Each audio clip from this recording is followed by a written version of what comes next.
यह कहानी त्रेता युग की है, जब राजा दशरथ अपने पुत्र को वन जाने का आदेश देते हैं और वह कहते हैं, राम, मैं तुम्हें 14 वर्ष के वनवास पर भेजता हूँ। श्री राम ने यह सब सहर्ष स्वीकार कर लिया। जैसी आपकी आज्ञा पिताश्री, मैं कल ही वनवास के लिए प्रस्थान कर जाऊंगा। तब उनकी पत्नी ने कहा कि मैं अपने पति के बिना यहाँ कैसे रहूंगी, इसलिए मुझे भी वन जाने का आदेश दीजिए। उनके पिताश्री इसके लिए राजी हो जाते हैं। तब वहीं पर लक्ष्मण खड़े थे, वह भी कहते हैं, पिताश्री, मैं भैया के बिना कैसे रहूंगा, क्योंकि राम के बिना लक्ष्मण कुछ भी नहीं है, इसलिए मुझे भी अनुमति दीजिए, मैं भी जाऊंगा। भाइयों का ऐसा प्रेम देखकर दशरथ अपने आप को रोक नहीं पाते हैं। अश्रुओं को रोकते हुए वह कहते हैं कि समय मुझे तो मेरे राम से दूर कर रहा है, लेकिन मैं तुम्हें तुम्हारे भैया राम से दूर नहीं कर सकूंगा, इसलिए मैं तुम्हें राम के साथ जाने की अनुमति देता हूँ। इसके पश्चात राम, लक्ष्मण और सीता जी वन के लिए प्रस्थान कर जाते हैं। वह वन में बहुत घने जंगल में पहुंच जाते हैं और बातें करते जाते हैं। तभी उन्हें रहने लायक स्थान दिखता है। फिर वह तीनों वहां पर कुटिया बनाकर रहने लगते हैं। वे तीनों अपने जीविकोपार्जन का थोड़ा बहुत सामान इकट्ठा कर लेते हैं। सब कुछ ठीक चल रहा था कि तभी एक दिन सुपर्णखा नाम की राक्षसी उधर से गुजर रही थी। वह राम और लक्ष्मण को देखती है तो उनके रूप पर मोहित हो जाती है। वह फटाफट एक सुंदर लड़की का वेश धारण करती है और राम जी से जाकर कहती है कि आप मुझसे विवाह कर लो। तब राम उससे कहते हैं कि किंतु मेरा विवाह तो हो चुका है और मेरी पत्नी भी मेरे साथ है। तुम अपने विवाह का प्रस्ताव मेरे अनुज लक्ष्मण के पास ले जा सकती हो, वह अकेला भी है। फिर वह लक्ष्मण के पास जाती है और उनसे कहती है कि मुझसे विवाह कर लो। लक्ष्मण भी उसे मना करते हैं। मेरा विवाह हो चुका है, इसलिए मैं तुमसे विवाह नहीं कर सकता। तब वह कहती है कि मेरे जैसी सुंदरी तो आपको मिलेगी नहीं, किंतु मैं तुमसे विवाह नहीं करना चाहता। वह जिद करते हुए कहती है कि मुझे देखकर तो कोई भी मोहित हो जाएगा, फिर आप मुझसे विवाह क्यों नहीं कर रहे हैं। यह सुनकर लक्ष्मण को बहुत गुस्सा आता है और दूसरे ही पल वह उसका नाक और कान काट लेते हैं। जैसे ही उसका नाक और कान कटता है, वह अपने असली रूप में आ जाती है, जिसे देखकर दोनों भयभीत होते हैं और कहते हैं, या ये तो राक्षसी है, ये वेश बदल के आई थी, इसे मैं जान से मार डालता हूँ। तब राम जी कहते हैं कि नहीं, तुम ऐसा मत करो, इसे जाने दो। फिर वह रोती हुई वहाँ से चली जाती है। वह रावण की बहन थी। वह रावण के पास जाती है। रावण उस समय अपने सिंहासन पर बैठा हुआ था और उसे देखते ही वह उससे पूछता है कि शूर्पणखा, मेरी प्यारी बहन, तुम मुझे अब उसका नाम बताओ। तुम्हारा यह हाल किसने किया? तब वह कहती है कि देखो भैया, देखो, रावण की बहन का ये हाल कर दिया। वन में 2 भाई रहते हैं, उनमें से छोटे भाई ने मेरा ये हाल किया। मैं अभी उसका वध कर देता हूँ। नहीं भैया, ऐसा करने से कोई लाभ नहीं होगा। उन्होंने एक औरत का अपमान किया है, इसलिए आपको भी ऐसा ही कुछ करना होगा। क्या मतलब? तुम क्या कहना चाहती हो? उन दोनों के साथ एक सुंदर स्त्री है। मैं चाहती हूँ कि आप उसका हरण कर लें और उसका जब आप हरण कर लेंगे तो राम तो खुद ही मर जाएगा और छोटा भाई तो अपने भाई का प्रेमी है, वह भी तड़प तड़प कर उसके बिना मर जाएगा। रावण पर शायद काल ही छाया था। उसे सुपर्णखा की बात पसंद आ जाती है और वह सीता का हरण करने का विचार बना लेता है और इसी आशय से वह मारीच के पास जाता है और उससे कहता है कि मारीच, मुझे तुम्हारी आवश्यकता है। मैं राम की पत्नी सीता का हरण करना चाहता हूँ। इस काम में मुझे तुम्हारी मदद चाहिए। राम, श्री राम की पत्नी का अपहरण? नहीं नहीं, मैं उनकी पत्नी के अपहरण में आपका साथ नहीं दे सकता, क्योंकि अगर राम को पता चलेगा कि मैंने उनकी पत्नी के अपहरण में आपका साथ दिया है तो वो मुझे जिंदा नहीं छोड़ेंगे और वो अत्यंत वीर भी हैं। उनके जैसा पराक्रमी तो कोई है ही नहीं। तब रावण कहता है कि अगर तुमने मेरी सहायता करने से मना किया तो मैं अभी इसी वक्त तुम्हारा वध कर दूंगा। यह सुनकर मारीच बहुत डर जाता है वह सोचता है कि मुझे लंकेश की मदद कर देनी चाहिए। फिर वह योजना के अनुसार दोनों जंगल में जाते हैं और मारीच एक हिरन का रूप धारण करता है। वह सोने का हिरन बनकर राम और सीता के आश्रम के पास जाकर टहलने लगता है और भागने लगता है।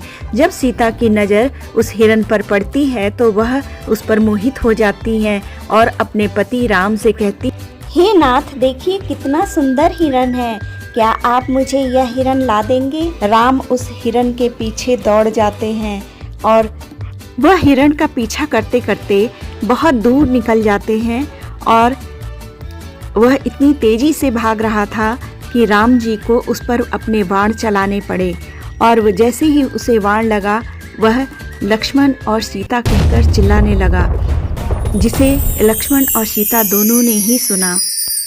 राम जी लक्ष्मण से कह गए थे कि आप सीता की रक्षा करना, लेकिन सीता राम जी की आवाज़ सुनकर कहती हैं, आप शीघ्रता से जाइए और अपने भ्राताश्री की मदद कीजिए, लगता है उन्हें आपके मदद की ज़रूरत है। लेकिन लक्ष्मण आसानी से मानते नहीं हैं। फिर वह एक लक्ष्मण रेखा खींचकर अपने भाई को देखने जंगल की तरफ चले जाते हैं। रावण तो ताक लगाए हुए बैठा था कि कब सीता अकेले हों और वह जाकर उनका अपहरण कर सके। वह अब राम भी नहीं थे, लक्ष्मण भी नहीं थे, सीता माता अकेली थी। फिर वह एक भिक्षुक ब्राह्मण का वेश धारण करता है और उनकी कुटिया के पास जाकर चिल्लाने लगता है, भिक्षाम देहि भिक्षाम देहि। भिक्षाम देहि भिक्षाम देहि भिक्षाम देहि भिक्षाम देहि। ब्राह्मण को आया हुआ देखकर वह उसे भिक्षा देने के लिए अपने कुटिया में जाती हैं, लेकिन वह रावण भी कुटिया के अंदर जाने की कोशिश करता है, लेकिन आग की लपटों के कारण वह अंदर जा नहीं पाता है, क्योंकि जैसे ही वह लक्ष्मण रेखा के पास अपने पैर रखता था वहां से आग निकलने लगती। जब सीता जी भिक्षा लेकर आती हैं तो वह उनसे कहता है कि यदि भिक्षा देनी है तो बाहर आओ, नहीं तो यह तपस्वी बिना भिक्षा ग्रहण किए ही तुम्हारे द्वार से लौट जाएगा। सीता जी असमंजस में पड़ जाती हैं और इसी असमंजस में वह लक्ष्मण रेखा को पार करके भिक्षा देने के लिए आती हैं और जैसे ही वह लक्ष्मण रेखा पार करती हैं रावण उन्हें लेकर भाग जाता है और वह फिर कहता है कि मैं कोई तपस्वी नहीं हूँ, मैं तो लंका का राजा रावण हूँ, रावण। इस प्रकार रावण छल और बल दोनों का प्रयोग करते हुए सीता का अपहरण कर लेता है और उसे लंका लेकर पहुंच जाता है। जब राम और लक्ष्मण आते हैं तब उन्हें सीता दिखाई नहीं देती हैं। फिर उन्हें ज्ञात होता है कि सीता का अपहरण हो चुका है। जब उन्हें पूरी बात का पता चलता है तब वह रावण से युद्ध करने की योजना बनाते हैं। इस बीच उनकी मुलाकात हनुमान से होती है, सुग्रीव से होती है, जामवंत से होती है और विभीषण से भी होती है। वे सब योजना बनाकर रावण पर युद्ध कर देते हैं। काफ़ी सेनाएं मारी जाती हैं और इधर राम के साथ उनकी वानर सेना भी तैनात थी। मेघनाद और कुंभकर्ण जैसे वीर युद्ध भूमि में कूद पड़ते हैं और बड़े बहादुरी से लड़ते हैं, लेकिन वे राम और लक्ष्मण के आगे टिक नहीं पाते। मेघनाद और कुंभकर्ण दोनों ही वीर गति को प्राप्त करते हैं और इससे रावण बहुत क्रोधित होता है। उसकी बहुत सारी सेना मारी जाती है। इधर इस युद्ध में लक्ष्मण को भी बहुत नुकसान होता है, क्योंकि वह भी एक बार बहुत ज़्यादा घायल हो जाते हैं। जब रावण यह देखता है कि उसके दो वीर योद्धा कुंभकर्ण और मेघनाद मारे गए तो वह अत्यंत क्रोधित होता है। वह अपनी मायावी शक्तियों का प्रयोग करते हुए राम से युद्ध करने लगता है। राम भी अपने शस्त्रों से उसे घायल करने की कोशिश करते हैं, लेकिन जैसे ही रावण का सिर कटता है उसके और सिर उत्पन्न हो जाते हैं। यह देखकर राम और लक्ष्मण दोनों बहुत चिंतित होते हैं। ये रावण मरता क्यों नहीं है? मैं क्या करूं? मेरे सारे शस्त्र बेकार जा रहे हैं। तभी वहां पर विभीषण आते हैं और वह कहते हैं हे प्रभु, आप रावण की नाभि पर वार कीजिए, तभी उसका वध हो सकता है, अन्यथा वह मरेगा ही नहीं, इसलिए आप उसकी नाभि पर वार कर दीजिए। राम ऐसा ही करते हैं। जैसे ही रावण की नाभि में तीर लगता है वह धरती पर आकर गिर जाता है। जैसे ही वह पृथ्वी पर गिरता है वह वीर गति को प्राप्त हो जाता है और इस तरह राम ने रावण का वध किया और सीता को वहां से छुड़ा कर ले आए। इस उपलक्ष्य में ही दशहरा मनाया जाता है। आज भी पूरे भारतवर्ष में जगह जगह पर रावण का पुतला जलाया जाता है और बुराई पर अच्छाई की विजय का जश्न विजयादशमी के रूप में मनाया जाता है। और देश के विभिन्न प्रांतों में बहुत ऊंची ऊंची प्रतिवर्ष रावण का पुतला जलाया जाता है, तो यह हमें कुछ संकेत भी देता है। प्रश्न यह उठता है कि सिर्फ रावण का ही पुतला क्यों जलाया जाता है, जबकि वह बहुत बड़ा विद्वान था, उसने बहुत सारी सिद्धियां प्राप्त की थी। कहते हैं कि वह इतना बड़ा शिव भक्त था कि उसने 10 बार अपना मस्तक काटकर भगवान शिव को चढ़ाया था और स्वयं ब्रह्मा उसके द्वार पर रोज वेदों का पाठ करते थे, फिर भी उसका अंत इतना बुरा हुआ। इसका उत्तर यह है कि व्यक्ति चाहे जितना ही प्रतापी क्यों न हो, अगर उसके अंदर कोई बुराई है तो वह तिरस्कार के योग्य है, उसकी पूजा नहीं की जा सकती है।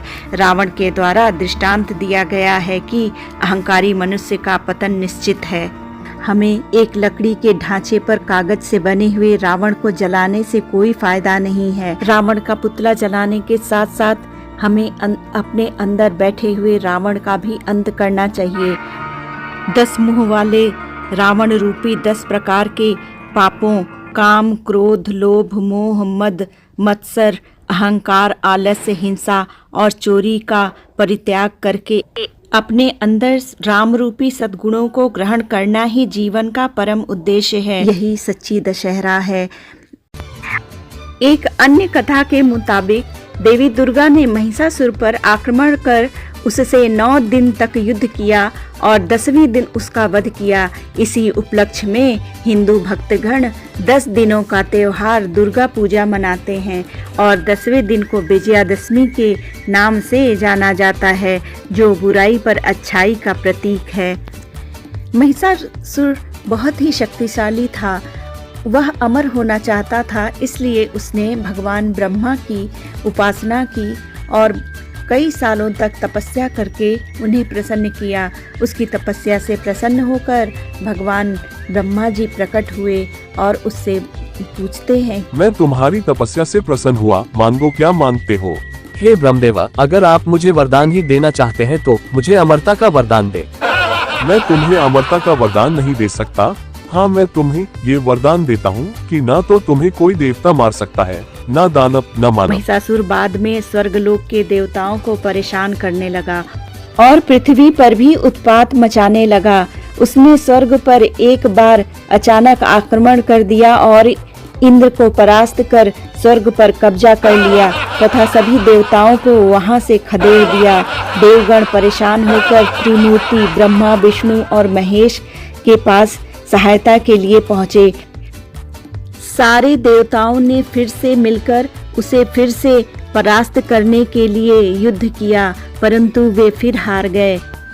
देवताओं ने फिर मिलकर उसके विनाश के लिए माता दुर्गा का सृजन किया, जिसे माता शक्ति और माता पार्वती के नाम से भी जाना जाता है। महिषासुर पृथ्वी पर, स्वर्गलोक पर हर जगह अपना उत्पात मचाए हुए था। तभी माँ दुर्गा आकर पर्वत पर विराजमान होती हैं और महिषासुर के असुरों को मारने लगती हैं। तब यह देखकर सभी भागे भागे महिषासुर के पास जाते हैं और माँ दुर्गा के बारे में उसे बताते हैं। तब वह माता दुर्गा के पास विवाह का प्रस्ताव भेजता है और जब माँ नहीं मानती हैं तो वह स्वयं ही माँ के पास आता है और उनसे विवाह करने की इच्छा व्यक्त करता हे है। सुंदरी, मुझसे विवाह कर और मेरी पटरानी बन के रह। माता कहती हैं, महिषासुर होश में आ, लगता है तेरे विनाश का समय आ गया है। तेरे पाप का घड़ा भर चुका है, अब जल्द ही तेरा अंत होने वाला है। हिम्मत है तो मुझसे युद्ध कर। फिर माता और महिषासुर का युद्ध आरंभ हो जाता है। माता को वह अपने छल से बल से मारने की कोशिश करता है। असुर और माँ दुर्गा के बीच भयंकर युद्ध आरंभ हो गया और यह युद्ध 9 दिनों तक चला और 10वें दिन माता ने महिषासुर का वध कर दिया, जिससे उसका अंत हुआ। और इसी उपलक्ष्य में हिंदू भक्तगण 10 दिनों का त्यौहार दुर्गा पूजा मनाते हैं और 10वें दिन को विजयादशमी के नाम से भी जाना जाता है, जो बुराई पर अच्छाई का प्रतीक है। और इस तरह महिषासुर का वध करने के कारण ही माँ दुर्गा का एक नाम महिषासुर मर्दिनी भी है।